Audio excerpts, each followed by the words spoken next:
Unlike the common myth of the dainty Victorians and ladies of the past who were only considered capable of lying on the sofa and not exerting themselves, people in the past actually were recommended to vigorously exercise. Women's magazines, all the way from the Victorian era to the Edwardian era and beyond, recommended daily, vigorous exercise for women. Hello and welcome, I'm Maria from Sew Through Time, and this time we're doing an exercise routine from 1916. This specific exercise routine can be found in the June edition of the Delineator from 1916, and this was recommended by a physician for the magazine. In this era of industrialization, science and scientific research was considered extremely important, and most things were advertised through science, whether it be actual science or pseudoscience. And there was a huge interest in health, overall health, and especially in how different kinds of exercises affect health. And that's why a very leisurely, very laid back, very non-active lifestyle was highly recommended against. So women of the leisure class were very, very much encouraged to get off the sofas and off their needle point and actually getting out there and being active. Though the Delineator specifically is more targeted towards a middle class audience. And like any good exercise routine, it starts off with a warm-up. The recommended way to start off this exercise is by taking 20 deep breaths. So we'll start with that.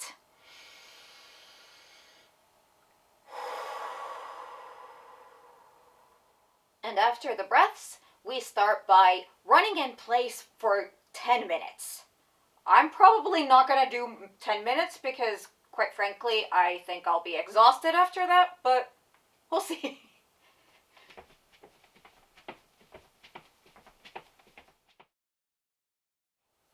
And because this is women's exercise, it recommends either a flat iron or a dumbbell for this exercise. And we take this iron and we twirl it around our body 15 times, gradually going into smaller circles. 1, 2, 3, 4, 5, 6, 7, 8, 9, 10, 11, 12, 13, 14, 15. I'm not sure if you're supposed to do it with 2 hands or 1, but I'll try. 1, 2, 3, 4, 5, 6, 7, 8, 9, 10, 11, 12, 13, 14, 15. Damn, that's heavy. Whew. And next comes body rotations. So we stand forward with our legs rigid and arms forward, and then we twist first to right and then to left 20 times. 2, 3, 4, 5, 6, 7,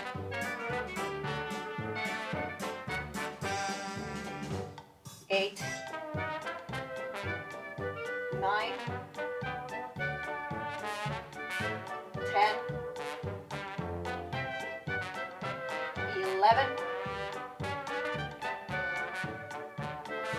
12, 13, 14, 15, 16, 17, 18, 19, 20. And next comes body swaying. So again, we keep our legs rigid and put our hands to our thighs, and then we start swaying up, twisting your torso to the side and your hand up. 1, and we do 20 of these. 2,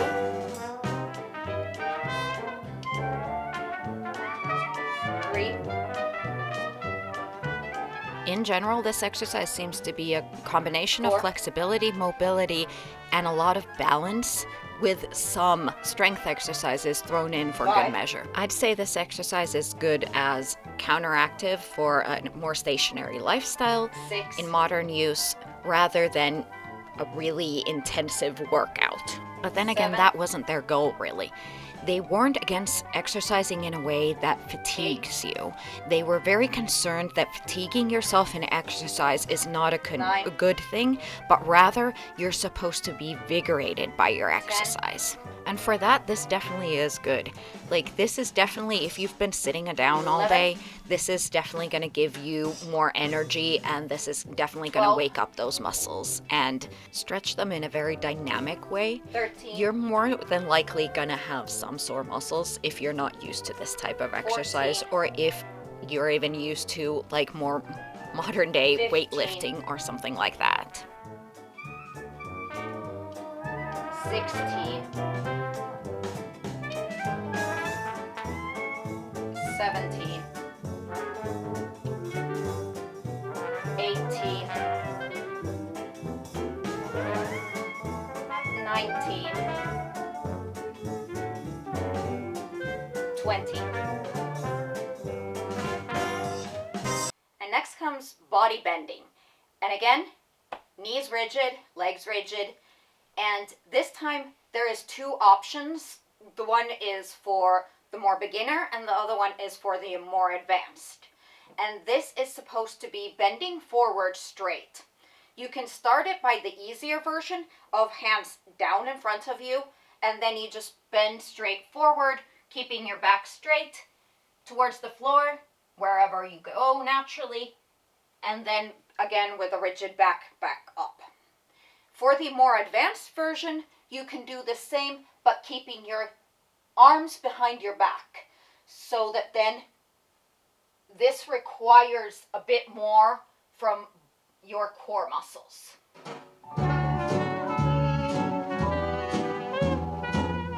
And we do 15 of these. 2.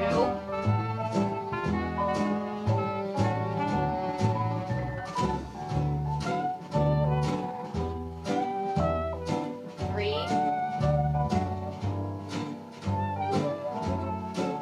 4.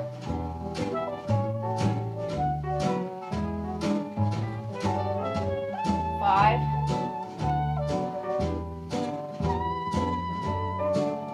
6.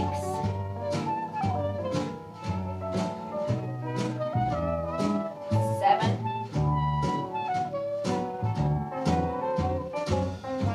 8. 9.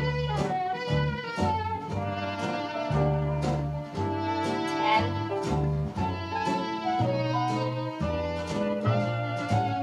11.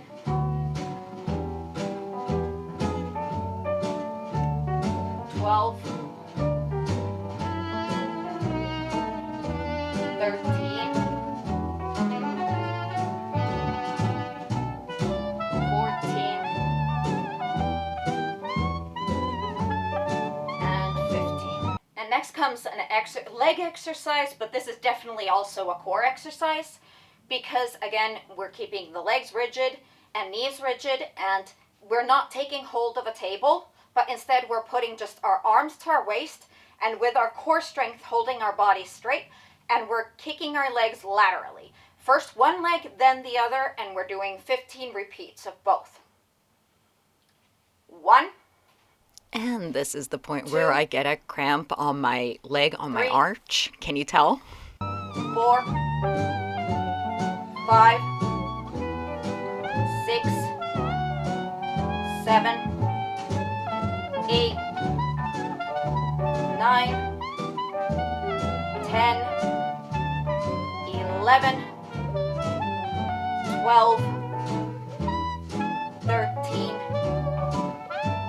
14, 15. And then the other side.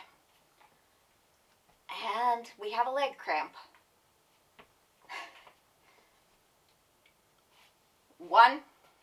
And next on the leg exercises come the same thing, except that this time we're kicking forward and backwards, and 20 repeats on each leg.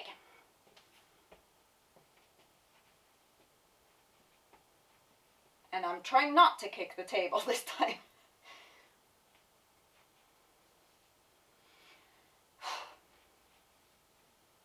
1, 2, and apparently I have to move. And as a side note, I have to give my hats 3, off to any fitness influencers who do 4, this all the time, because damn, it is 5, difficult to both breathe and count out loud 6, at the same time. I do not know how to do that. 7, 8, 9, 10, 11, 12, 13, 14,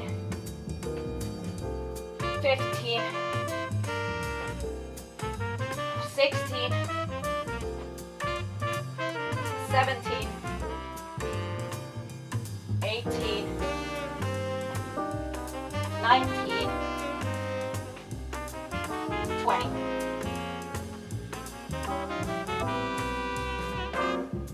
And then same on the other leg. And next comes a leg and abdomen exercise. So again, keeping our knees rigid, we want to bend forward, but twisting our torso like this, and then we want to kick one leg out onto like the opposite hand and the opposite leg. So like this. And then we do the other side. Next.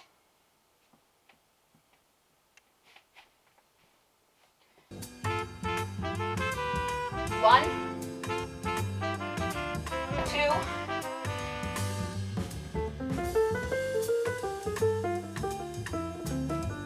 3, 4,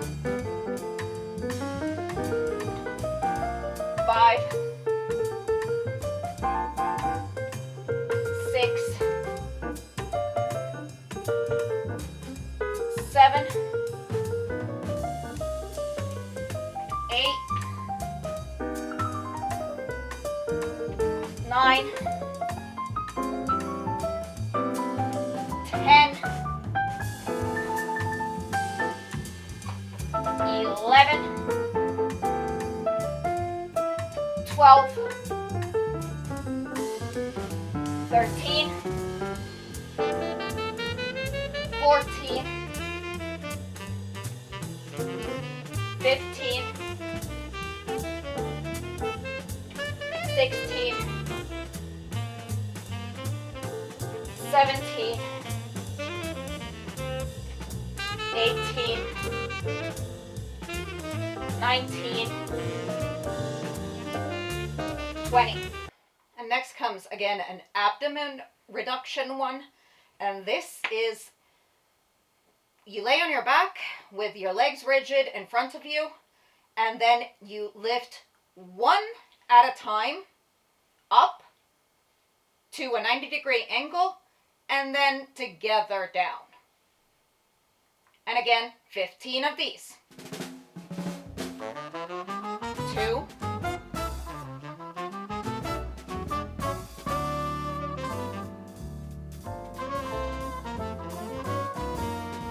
3,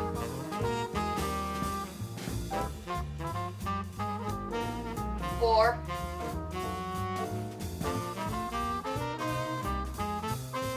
5,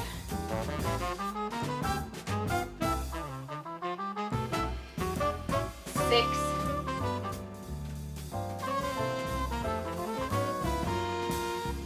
7,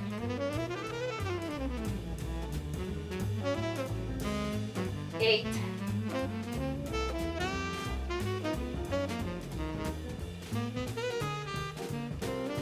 9,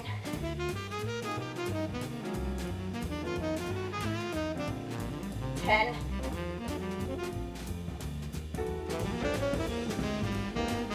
11,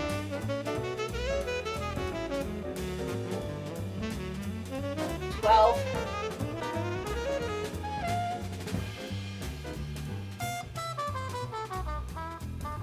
13,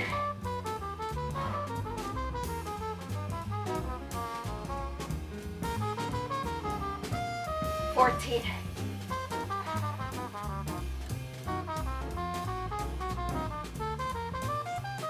15. And from this point on, the exercises are considered more advanced. So if you haven't mastered the previous ones yet, it is recommended to stop here and then go just for a walk. But if you are going to continue, then next comes hip reducing exercises. I'm not sure this will reduce hips, but this definitely does require a lot of core strength and arm strength. So we will put arms about, it says head level, but like my hips are wider than my head, so I don't quite understand. Maybe it's supposed to be just aligned so that meaning that your arms are not in front of you or not behind you, but at your sides. And then with our legs crossed, we're supposed to lift our body so that then in the end, only this part of our feet are touching. If you are even more advanced, you can lift your feet completely off the ground, but that is a modification you definitely don't have to do for this one. 2, 3, 4, 5, 6, 7, 8, 9. This next one I'm keeping my phone for because I have no idea how to do this. So you're probably going to watch me fail spectacularly. But it does say it's very advanced, and it does look it because I have no idea how you can even physically do this. But you're supposed to keep one side rigid and exercise one side at a time. And the starting position is like this. And then keeping your body rigid without these hands or legs touching the ground, we're supposed to shift onto our elbow and knee and leg and hand behind ourselves. So, I did manage it.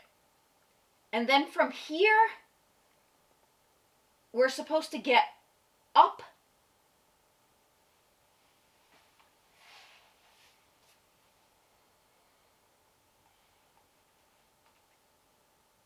and now opposite hand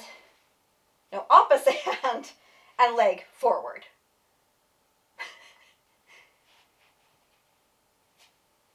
Let's try that again.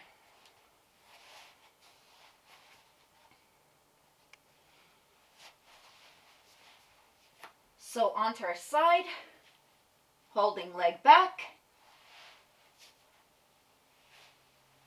working our way up, and then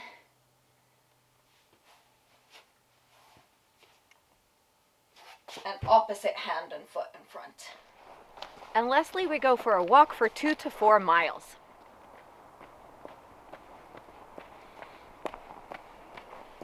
Stupid walk for stupid mental health. I hope you enjoyed this video, and if you did, please hit that like button, and I hope to see you again next time. Bye! 2 to 4 miles.